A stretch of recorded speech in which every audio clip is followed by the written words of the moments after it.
This is a short footnote to my original video about terrorism and the U.S. Mexico border linked in the info bar.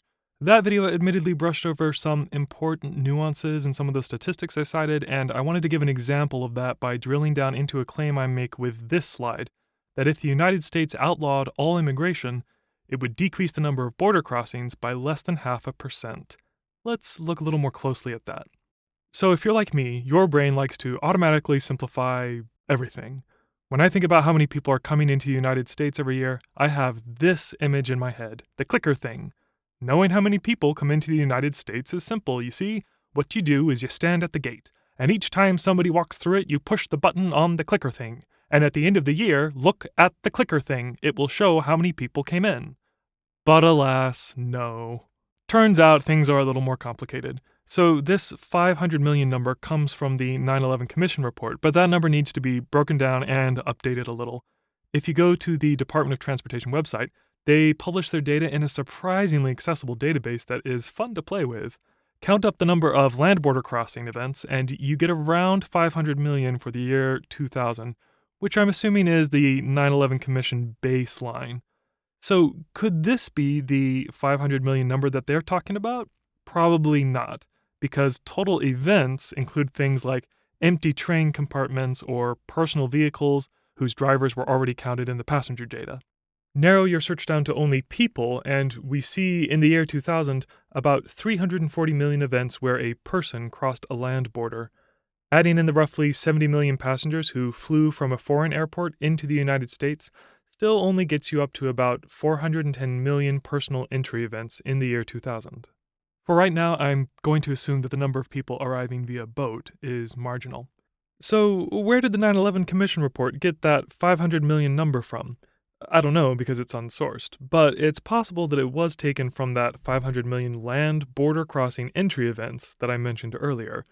However, it could also be counting total individuals if they include both exit as well as entry events.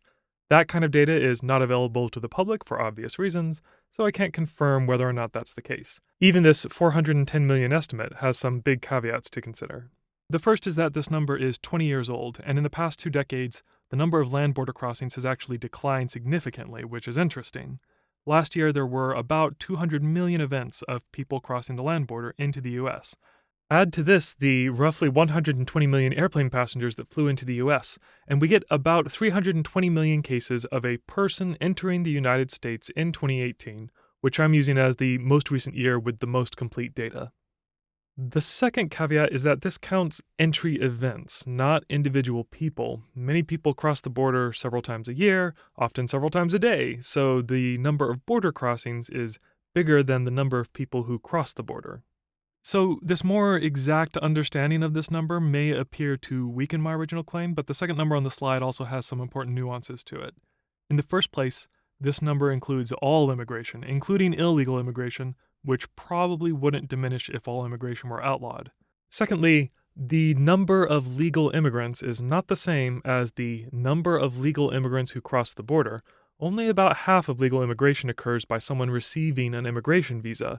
The other half occurs when someone who is already inside the United States receives their green card.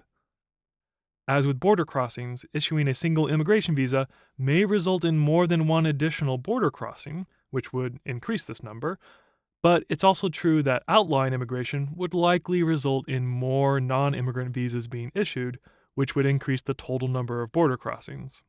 Altogether, I hope it's become clear that even taking all the nuances and caveats into account and taking the most conservative assumptions, my claim is still pretty safe. Outlawing all immigration would decrease the number of border crossings by a comparatively tiny amount, much less than even the normal fluctuation seen from year to year. Going over these numbers is meant to help understand in what ways the idea of Fortress America is an oversimplification. The United States isn't so much like a fortress where immigrants are waiting to get in, and after being checked and vetted, they are allowed inside the walls of the fortress and are now part of the army. It's a little more like the lobby of a luxury Vegas hotel, where, for example, 200 or 300 shoppers, tourists, and guests are going in and out each day, only one of which wants to actually book a room, which they might do inside or outside the lobby. This too is an oversimplification, and I invite you to explain how in the comments. This footnote is meant to give you an idea of the scale and nuance of these numbers. I'm hoping that it helps you imagine the world complexly, to quote Crash Course, and to avoid oversimplifications as you consider this important topic.